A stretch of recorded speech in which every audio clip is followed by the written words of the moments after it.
under the care of Peter Moody. It is your favourite at $3.90. Tofane, $4.20. Mwanga, $4.50. And then down to Aegon. What a race this is. The Group 1 Makybe Diva Stakes. In 2020, Fierce Impact duked out a brave win over Russian Camelot. Fierce Impact just in front. Russian Camelot still coming. Fierce Impact won it. Who will challenge this year in the quest to join this exclusive club? Incentivise led by 6 or 7 lengths here. A staying machine from the north now calling Victoria home. Bring on the spring. It's all in Incentivise. He wins again.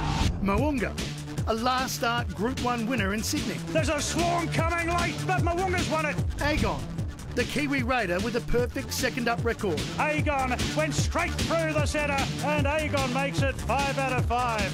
Tofane, the Bonnie mare with 3 Group 1s already on the mantle. But Tofane's won the thread race from Vega 1.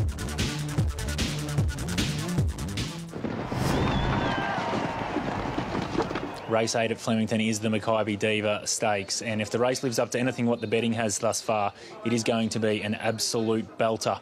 Incentivise is your favourite, $3.80 right now. Now, probably 15 minutes ago, this horse got out to $4.80. We know this horse was $7.50 when they opened, got into around $3.50, $3.60, and there was just a bit of a push against it until about 10, 15 minutes ago, and the professionals have spoken and they've whacked it straight back into $3.80. Tofane, no knock from a market perspective either, $4.40 into $4.20. I think these two probably are the speed map horses. Expect them probably to sit in the first 4 or 5. Mwanga, again, good support for this horse around that $4.50 quote.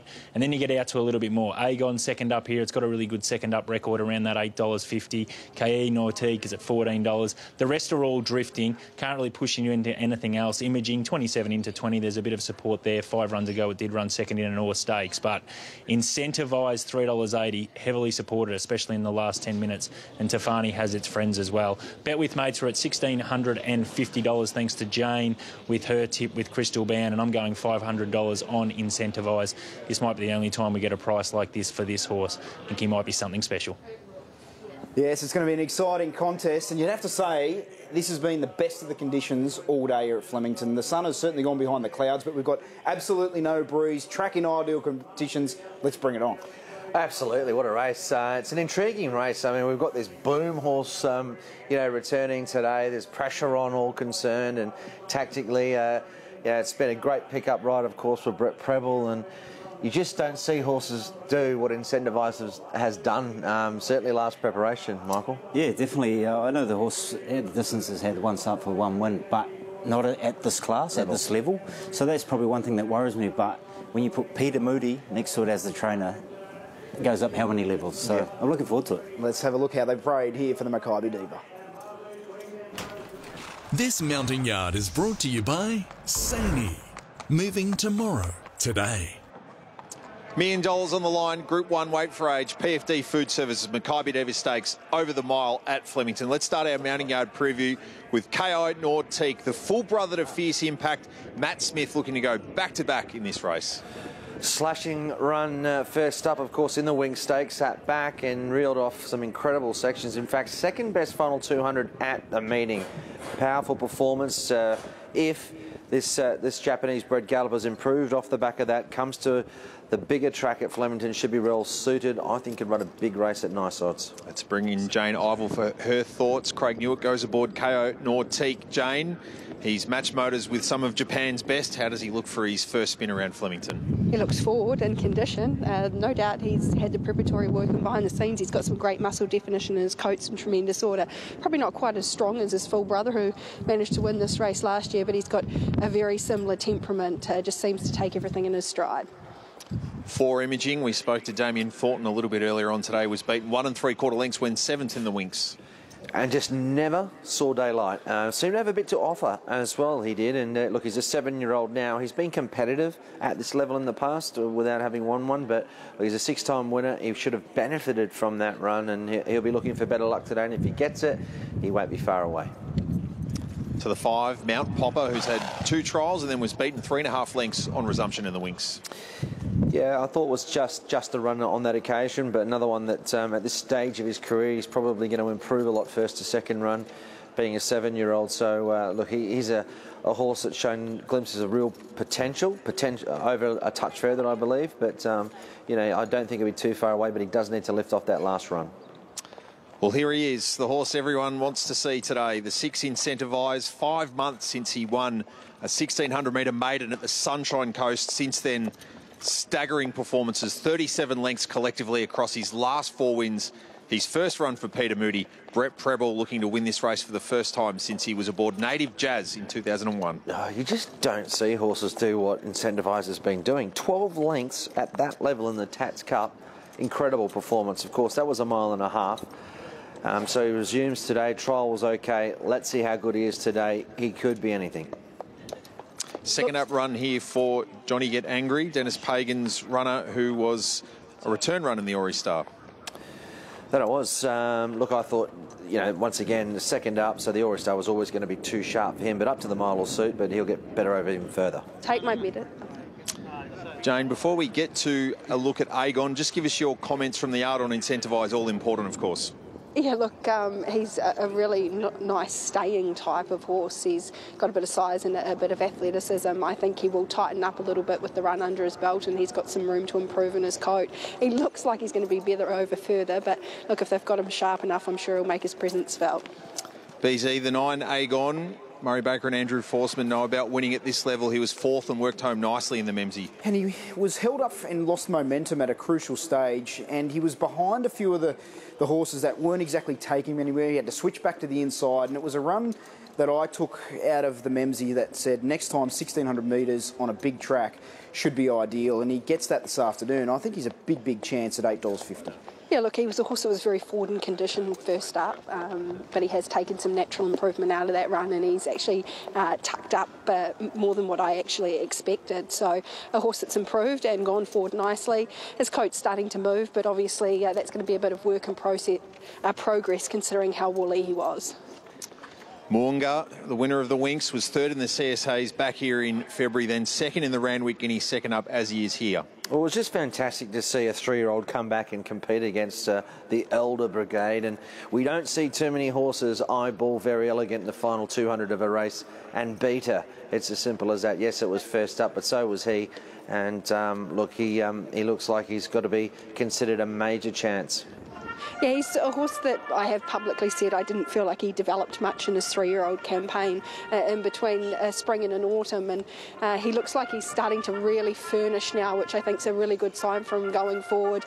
He's just a little bit stronger, he's got a little bit more muscle mass, but one thing about him, and one thing he's always going to be, is a real athlete, and he's fit and ready for this.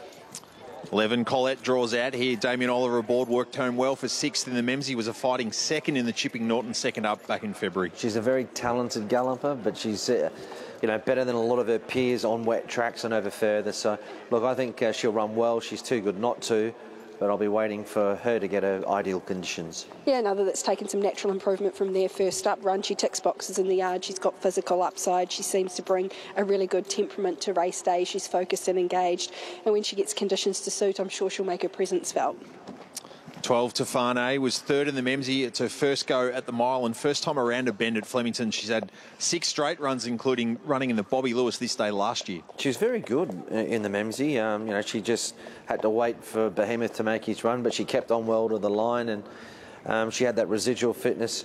And of course, her first up record, she hadn't won before, but she's won twice from 5 with the benefit of a run, which is what she gets today. So we'll see whether, if she gets the mile, she's right in the game. Yeah, presents better today than what she did first up. I thought she was quite forward for her, and I thought her coat looked good as well, but she's improved in both those respects coming here today. I don't think a mile physically is out of her reach.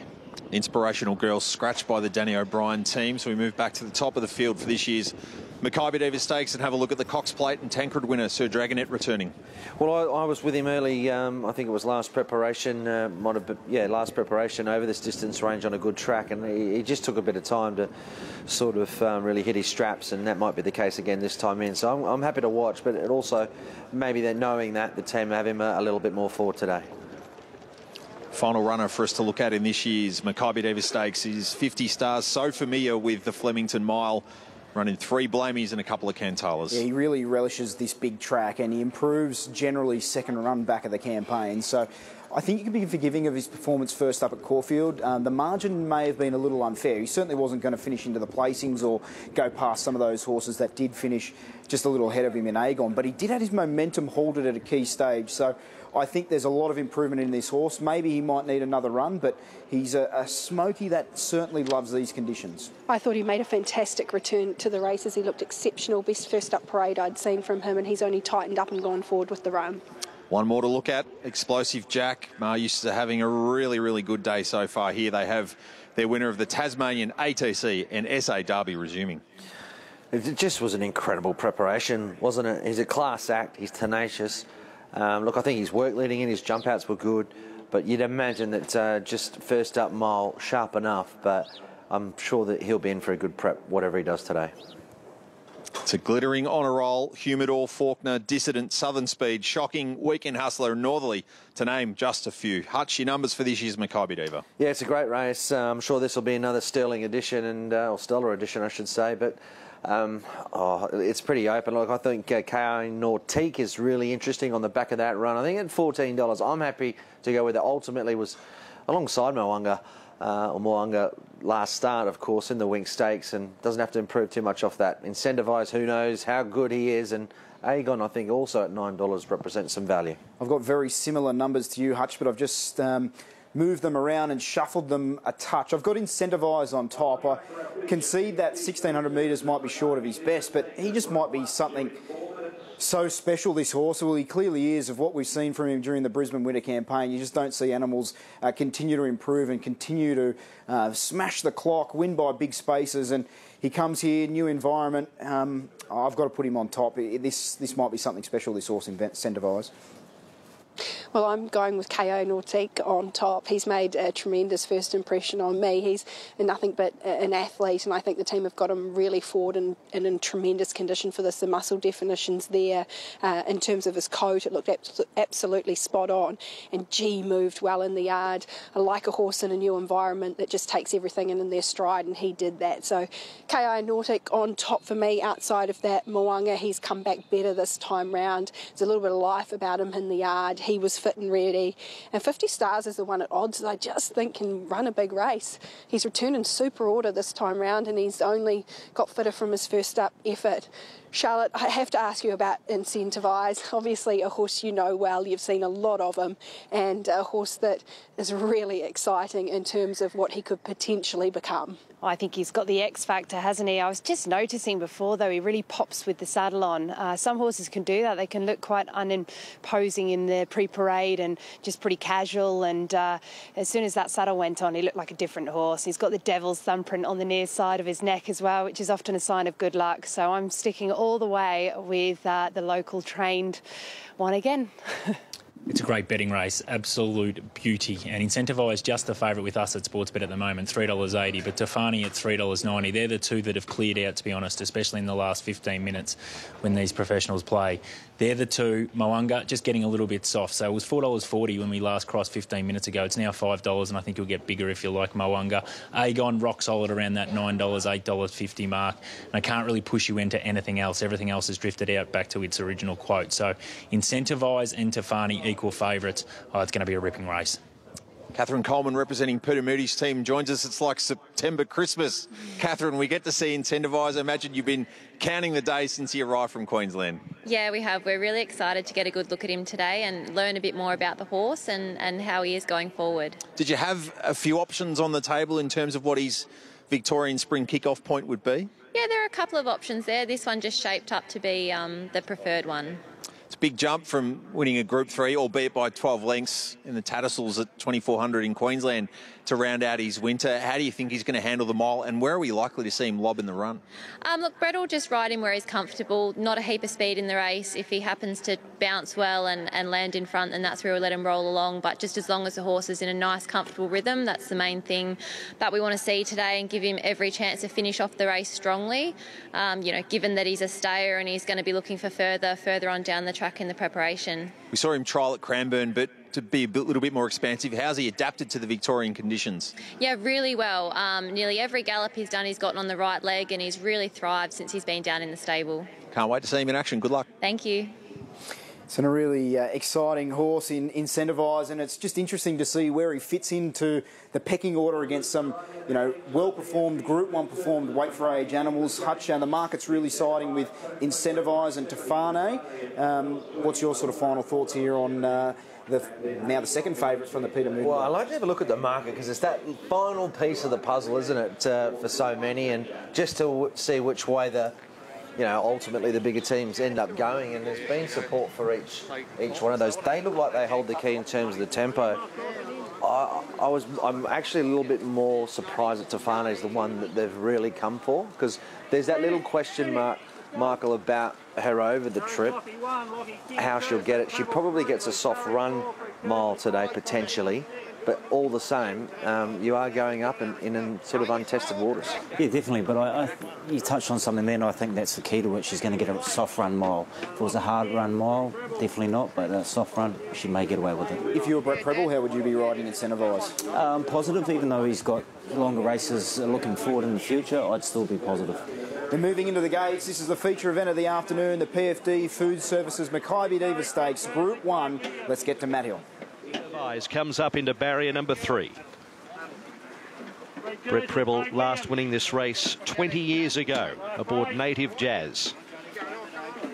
Mount Popper goes up. Imaging is in the stalls with also forward Sir Dragonet, the Cox Plate winner. Tefane comes along first crack at a mile. Ki Nautique, the Japanese or former Japanese runner, goes in. Mo'unga about to join them with Colette and also 50 Stars for a fascinating running of the Makybe Diva Stakes with a field of 12 from the mile. Here's Colette. Damien Oliver has won this race 5 times. Takes an outside Ellie, and 50 Stars will be the last, the 7-year-old. 50 Stars nice and relaxed, brought to the outside. 50 Stars goes in, set to run. The Makybe Diva. Pretty gates back and they're racing. Johnny Get Angry away pretty well from barrier 2.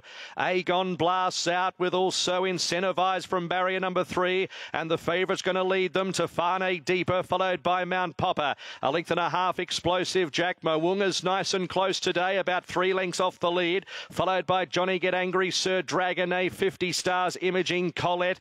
Ki Nautique is last.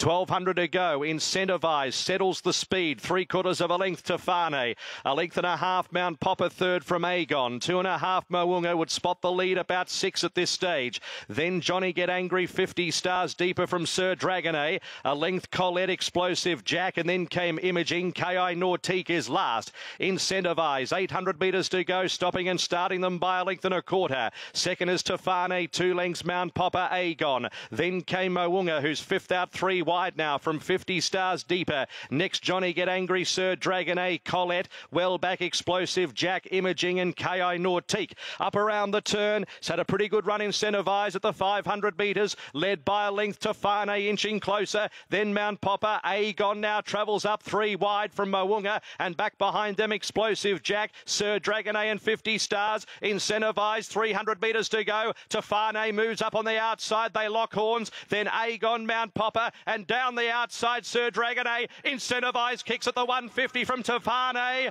and they were followed by Mo'unga, who's coming hard. Incentivise holding on from Mo'unga. Incentivise makes a statement in the Group 1. Beat Mo'unga, Sir Dragonet, Tefane. They were followed by Colette and Ki Nautique. Further back Imaging, Mount Popper. Well back Explosive Jack, Johnny Get Angry, Aegon, and 50 Stars.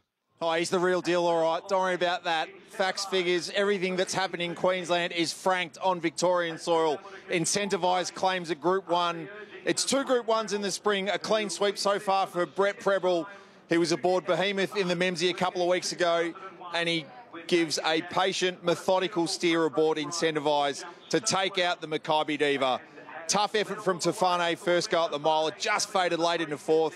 Mo'unga was similarly tough and was closing late on Incentivise. And how about the return of the Cox Plate and Tancred winner Sir Dragonet in for 3rd? A superb renewal of the Makybe Diva Stakes.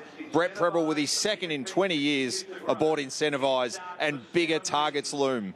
lived up to its billing today. What a performance from this boom galloper, Incentivise. He was tough. It was a real key moment in that race, I thought, early. Prebble stepped fairly out the gates, but really wanted to make sure that he was there dictating the pace, and a little bit of a fist pump, Michael, after the line there, aboard the winner. Big moment for Brett. Yes, there's something you come to expect from Brett.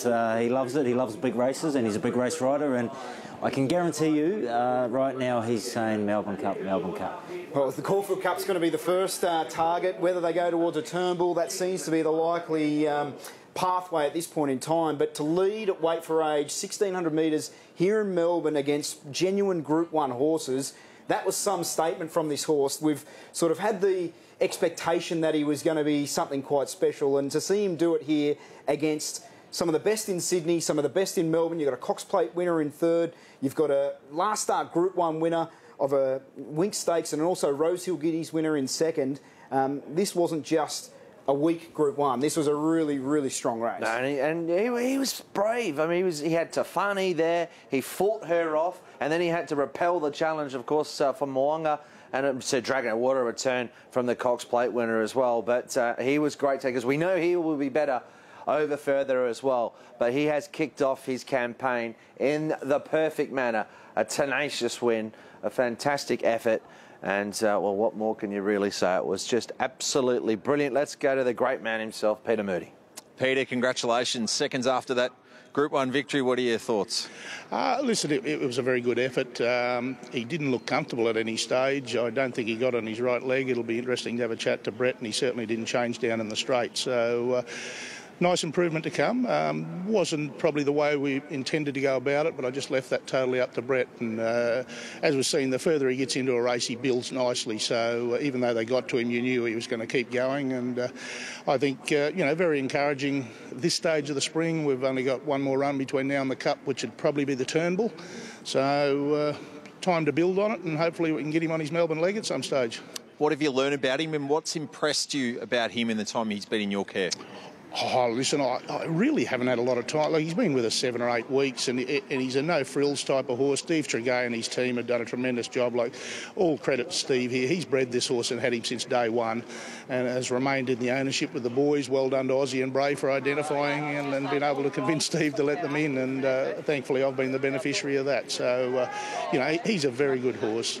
I'm yet to see him have a blow, so he's obviously got a great set of lungs on him. And, upwards and onwards, I think it's when he gets to 1.25 miles and he's allowed to build and roll and has a bunny instead of being the bunny, I think you're going to see a pretty exciting stayer. How much dialogue are you having with Steve, more so from a training point of view as opposed to just stock standard owner updates? Oh, listen, I'd be stupid not to take his advice on board. It wasn't about improving the horse. It was trying to keep him in the same frame of mind and keeping him happy and healthy. And thankfully, we've done that today at 1 mile, and you would think it's only going to improve as we get into the prep. So he looked tremendous today. Probably my greatest concern is having him in the same condition in 6 or 8 weeks' time. But the great heart I take it, Steve said the further he gets into a campaign, the better he does, the more he thrives, and he's dead set thrived to this point. So if he continues to go onwards and upwards, look out. His constitution, and also the fact that he comes here with that Brisbane period under him where he was running amok through April, May and June, gives you the confidence that you'd only need the Turnbull to get him to the Cup? Yeah, I think so. I'll have a chat to Brett and we'll take him home and see how he pulls up, but I don't think he'll need any more than that. He didn't have a long time off, and he kept a real good bank of residual fitness there. Congratulations, Peter. We're all counting the days to the Turnbull. Thank you. Welcome him, Brett Prebble, just having a brief chat post-race with Craig Williams, who was aboard Tafane, and also Peter Moody. Brett, sensational, 2 for 2 this spring at Group 1 level. Tell us about your first hit on Incentivise. Yeah, well, it's actually second first race ride, but I'd ask him for his little bit of speed from the barrier, but that's totally understandable because he's been coming back from obviously longer trips, and obviously bear in mind there was no leader, so I was pretty keen to take the front. When I seen Craig come up outside me, I didn't think we'd be going quick sectionals. I thought he had a nice enough time in front, and he got his action good, and he was on his right leg, and it was game over. I thought once I had him on his right leg, which he was at Cranbourne Trials, I was never really doubtful, but you just don't know until race speed and race pressure. But today he was really balanced and really relaxed sort of horse, which is a real bonus. You can dig him from the gate, he floats along, and he's underneath you, but he's not aggressive. And I tried to give him as soft a run as I could, just because I just thought that we've got a long way to go. And obviously they come at him. I let them sort of get up and get about him. Then I asked him for an effort, and he dug deep and he won. But if I sent him from the top of the straight, I reckon he would have opened up and probably give him more to chase. But I tried to, as I said, try to give him a softer run first time out and over the mile, and we got away with it. You know what it takes to get to a Melbourne Cup? 9 years since you're aboard Green Moon to win the race. Again, it's from a small sample of a race ride and some track work, but does he give you the feel of a horse that can get there?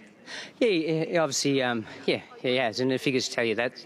Figures don't lie. The computer boys will tell you what he does is he's blowing the ratings through the roof. So it's a long way to go. A lot of water to go under the bridge. I've been in this position before, and you've got to be here on a Tuesday, first Tuesday in November, in the same form as that. So, as long as Pete can keep him healthy and the horse keeps up in himself, I think he's good enough to win it. But as I said, a lot of water to go under the bridge. And speaking of form, you're in extraordinary form at the moment. Well done. 2 for 2 at Group 1 level this spring. Yeah, I love these Group 1s. Well done. Well, congratulations to Brett Prebble. Now into $5 favourite for the Caulfield Cup. And that is likely the first target after the Turnbull. This is a start. Michael, he was not the best into stride, but Brett Prebble was keen to find the front and control the race. He was, just as he said, there was no speed in the race. He wanted to give him an uninterrupted run, so he dug him, and as he said, the horse came back to him, under him, and travelled beautiful. As we sort of roll on the vision, we'll pick it up inside the concluding stage. Stefano on the outside, the navy cap. She seemed to have her chance. I think she's genuinely question mark at the mile now. Perhaps, yeah, well, that's a fair call to a point. It was a first go at it, and there has to be some reservations. Would she be better just parked in behind one over the mile? Look, I thought you're 100% right. She had her opportunity, but then again, she might have been beaten by a pretty good one today, and she's beaten some other good milers home. Yeah, definitely. Well, she's got Mwanga charging from the back. Aegon sort of loomed into the race, and at this stage, I thought he was the one they're going to be sort of offering the biggest threat, but he didn't exactly go on with it in the concluding stages. But Sir Dragonet, I would imagine the connections of that runner would also be quite pleased with the way he returned, Michael. Yeah, definitely. Obviously, Aussie Kerr, he's in both horses, and Bray, so they're very, very happy with that. I liked it how Incentivise, the horse Tophane come to him halfway up the straight, looked like he was beat, and it's like the horse found another gear. Well, he mentioned that, didn't he? He said, I didn't want to push the button too early. He sort of cuddled him as long as he could, but there was a response there. I tell you, there was an eye catcher back in the field late, Colette. What a run, well back in the field, powered home late. So they'll be on target, providing they can get the conditions. But it's all about the winner. What a performance from Incentivise. It was just very special indeed. Rightio, Morfordville Race 8 following on the back of the Makybe Diva. We've got Lombardo, the favourite here, $2.85.